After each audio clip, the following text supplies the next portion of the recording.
Hold on just a second. Mr. McCoy, what is the problem? Have a seat. I'm trying to have hearings. You talk to me. I'll call you up in just a little while. I don't care who you're talking to. You're bothering me right now. Y'all sit down and be quiet. And no, just wait. Mr. McCoy. This is State of Florida versus Defiant McCoy, case number 24 CF 2543 and 2544. Mr. McCoy is representing yourself. And Mr. McCoy, do you wish to continue to represent yourself? Yes, sir. You know, at any point in time, you can ask for an attorney to represent yourself or to represent you, and one can be appointed to represent you. Is that correct? Sir. Okay. Yes, sir. All right. What are we set for today? I believe it was set for a motion, but I had contacted the Self Co CEO. They never replied, so I'm still waiting on my videos to come in. He said he will be sending them to me. So they are going to send them to you? Yes. Do you want a pretrial set on this, or do you want to set it for a motion hearing? Probably a motion hearing. I'm going to set it for the April motion. That'll give you sufficient time. April 8th. No, that's April 17th. All right, guys, lock in. This is State of Florida versus Defiant McCoy. Case numbers 24 CF 243 and 2544. Now McCoy, he's rolling solo, no lawyer. He's invoking his right to represent himself, but the vibes, tense. Real tense. The court's trying to set a motion hearing, but McCoy's throwing up a red flag. Says he's still waiting on critical video evidence that never showed up. That's not a minor detail.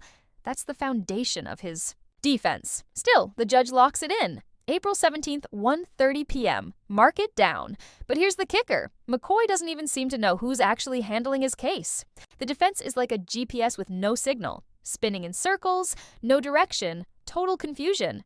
We're only at the starting line, and this thing's already off the rails. Pure courtroom chaos from the jump. Yes, sir. Do you know who's the state attorney in my case? Who's the state attorney? Technically Mr. White, but for now, I don't. Your guess is as good as mine. Because Miss McAfee just McAfee. She's in another division now. She just accepted my motion like yesterday, the day before. I figured she would have let me know that then. I'm sorry, I can understand you. I said she just accepted my motion like yesterday or the day before, trying to figure out why did she take it and not let me know that. Like, I got no idea. Because I keep my case in a maze. Like, I don't even know who to file to. Like, I'm trying to figure out what's going on. Welcome to my world.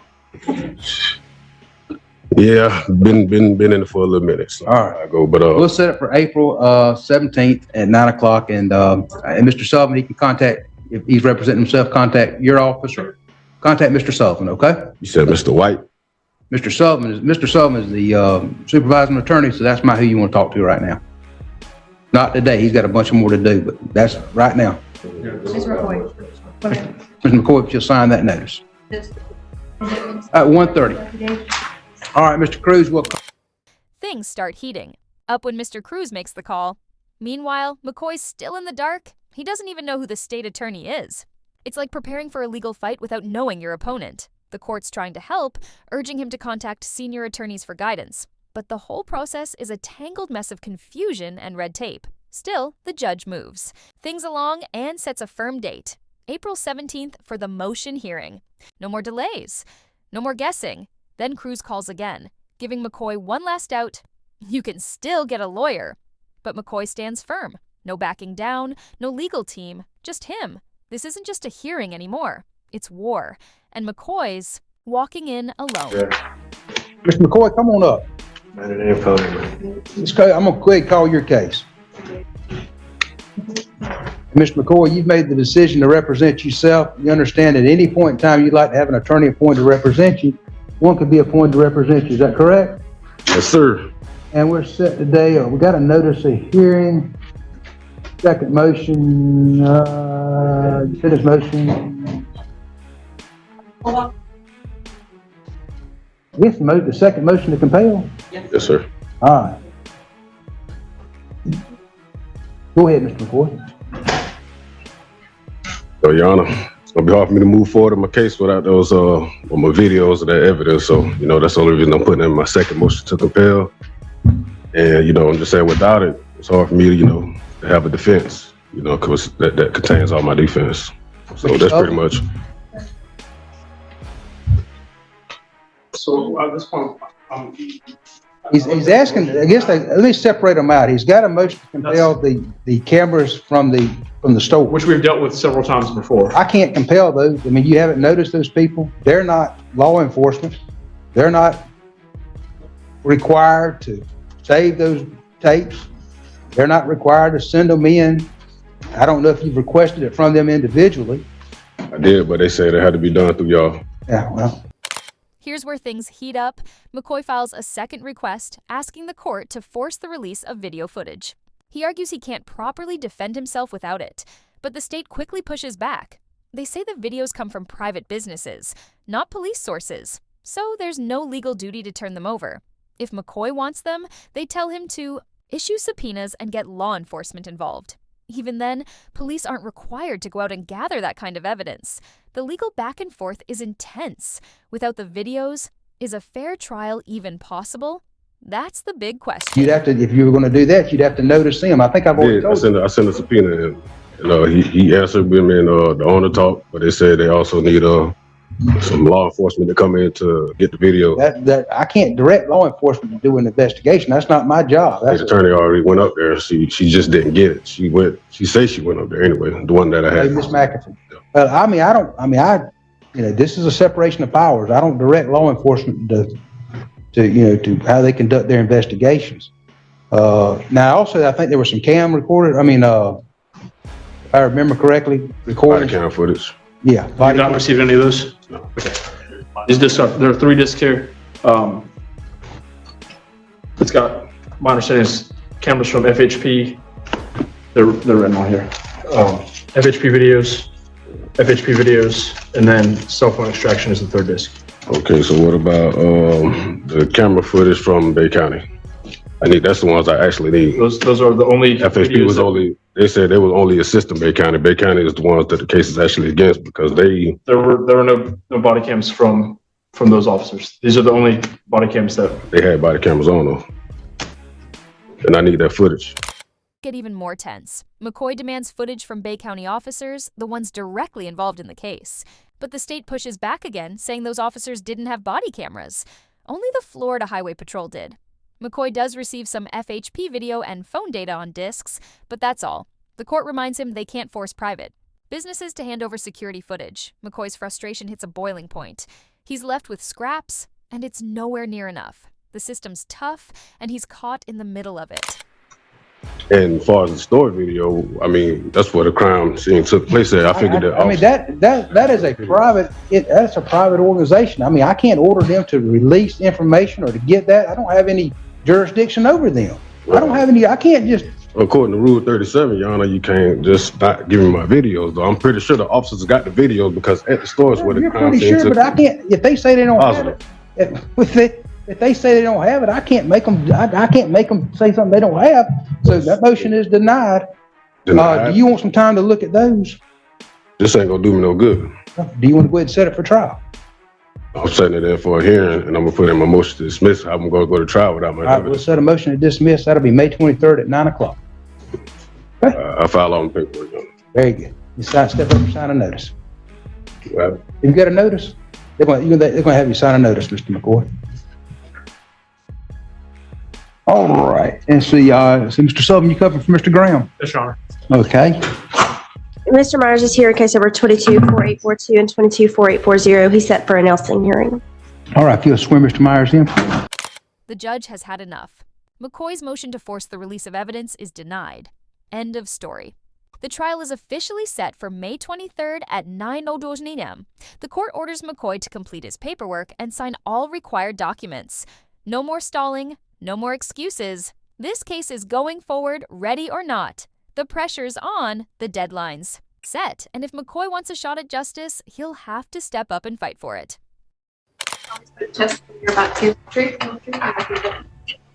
Yes, ma'am.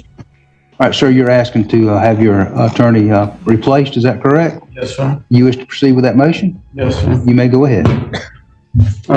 I, defendant George Myers, pursuant to Blanding versus State, moves this honorable court to discharge counsel Kristen Piazza due to counsel's incompetence and ineffectiveness from current representation. In support thereof, defendant states that 1, this is This is an unequivocal request to discharge counsel. 2, that counsel is incompetent. And 3, that counsel's deficient performance arises from her current representation and not from past indiscretions, and is as follows. Counsel is incompetent and not adequate assistance of counsel guaranteed by the 6th Amendment. Counsel's continued representation would be ineffective assistance of counsel and will result in misjustice and an unfair trial. Counsel communicates with defendant at a bare minimum, does not keep defendant reasonably informed about status of prosecution. The defendant has only had one attorney visit where his co-counsel is present and has had no current communication with her and would like a second non-biased opinion. The defendant believes counsel is biased towards his charges and does not have defendant's best interest in mind. Counsel waived defendant's right to a speedy trial without defendant's consent or even discussing reasoning with him. Defendant does not believe that his lead counsel meets the requirements set forth in Florida Criminal Rule Procedure 3.112, the minimum standards for attorneys in capital cases, specifically 3.112F, lead trial counsel, and 3.112J, limitation on caseloads. Also, counsel does not abide by client's decisions by refusing to file a double jeopardy motion after defendant showed grounds and reasoning for motion. Also, counsel had previously agreed to file a motion and now claims that she'll get in trouble for writing a meritless motion. Therefore, she lied to the defendant. Counsel failed to show due diligence by not researching double jeopardy violation and a complete lack of willingness to do so. In order to better understand defendant's claim, the defendant would move this court to take judicial notice of the following relevant case law. Carlson versus State, which is 405 SO2D 173. Chictus versus Shands, which is 373 SO2D 904. Witcher versus State, 737 SO2D 584. Brown versus Ohio, 432 US 161. Harris versus Oklahoma, 433 US 682. Now let's turn to George Myers. He's demanding a new lawyer, saying his current one isn't doing the job. According to Myers, there's been poor communication, serious mistakes, and even a move to waive his right to a speedy trial without his permission. He's not holding back. With a list of complaints and legal references in hand, Myers is ready to fight for a fair chance in court. This is real, unfiltered courtroom drama, where the accused is pushing back hard and the system isn't giving an inch. You'll want to keep your eyes on this one. Yeah, is that it? No, sir. And as in the above cases, the defendant has already been adjudicated guilty in cases 22-CF-1576 and 22-CF-1599, and is now being prosecuted again for the exact same offenses and also for greater offenses that necessarily include the lesser offenses for which the defendant has already been convicted of. The defendant has additional oral arguments to support his claims and will also move this court to allow rebuttal arguments, counsel's response to his claims, since the burden to replace and discharge counsel lies with the defendant. Anything else? Yes, sir. Ms. Piazza's response. Yes, Judge. I believe the main issue that merits response is Mr. Myers. I think his main issue is the lack of the motion that he wants filed for the double jeopardy claim, and so I think that comes down to two issues. What he's saying is the lack of research and then the lack of filing the motion. He's provided me pages and pages of case law. I've looked at all of those. So I have diligently researched that issue. And I've also had in our office, we have somebody who does research for us, kind of like a paralegal who does research. And he's done extensive research on this issue as well, which I've discussed with Mr. Myers. He just doesn't like the decision that I've come to based on all of the research.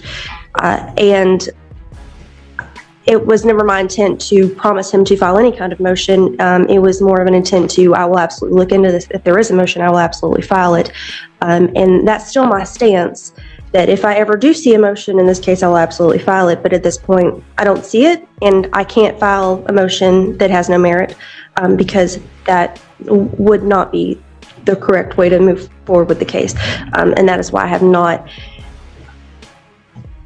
So I'm not sure if there's any other issues that you would like me to address. I'm going to deny the motion. It's up to Ms. Piazza whether to file the motion that you're asking her to file. It's also up to her whether to waive speedy trial or not. So I'm gonna deny your motion. We need another court date. Where we at? We ready to set Represent this? myself then, sir? Is he already under oath? I have Pardon? He just made an argument, didn't he? All right, we'll swear him in. You solemnly swear the testimony you're about to give is the truth, the whole truth, and nothing but the truth to help you God. Yes, ma'am. All right, Mr. Myers, state your name. George William Myers? Mr. Myers, you've asked to represent yourself. Is that correct? Yes, sir. You understand that attorneys are trained in the rules of evidence, criminal procedure, and the The defense team isn't taking Myers' accusations lightly. They fire back, saying they've done their homework and made strategic legal choices for solid reasons. According to them, filing weak or baseless motions would only hurt the case. The judge steps in and makes a call. Myers won't be getting a new lawyer. The trial is moving ahead as planned. Tensions are sky high. The courtroom's become a battleground of legal arguments and sharp tactics. Myers looks exhausted, and if he chooses to go it alone, he's taking a serious risk. This isn't just a legal fight. It's a high-stakes gamble. they're trained on what motions to file and what motions not to file. Do you understand that? Yes, sir. They're there to prepare you, to prepare the case for any pretrial motions and also prepare the case for ultimately a trial. But just answer my questions. Yes, sir. Do you understand that? Yes, sir. You're charged with first-degree murder, which is punishable up to the death penalty, if at all possible. But at least the minimum on a first-degree murder is life in prison. You understand that? Yes or no? Yes, sir. You understand if you're convicted of first-degree murder, that the least sentence you could get would be the remainder of your life in prison. You understand? Yes, sir. And you understand if you do represent yourself, you'll be held in the same standard that an attorney is held in. You understand that? Yes, sir.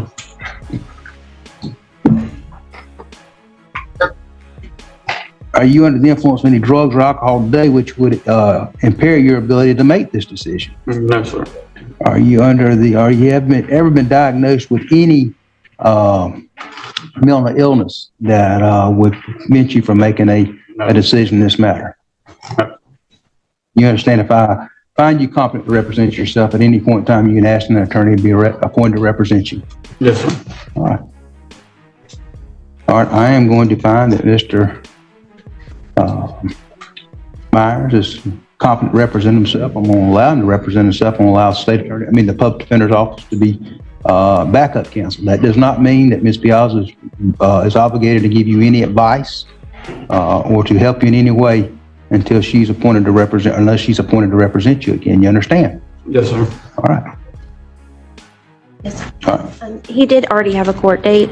He had 2 court dates, but those were both based on my representation and that I'm going to be out for a little while, so I don't know if those will change now that he's. We'll leave it set for a jury trial July 7th and trial management May.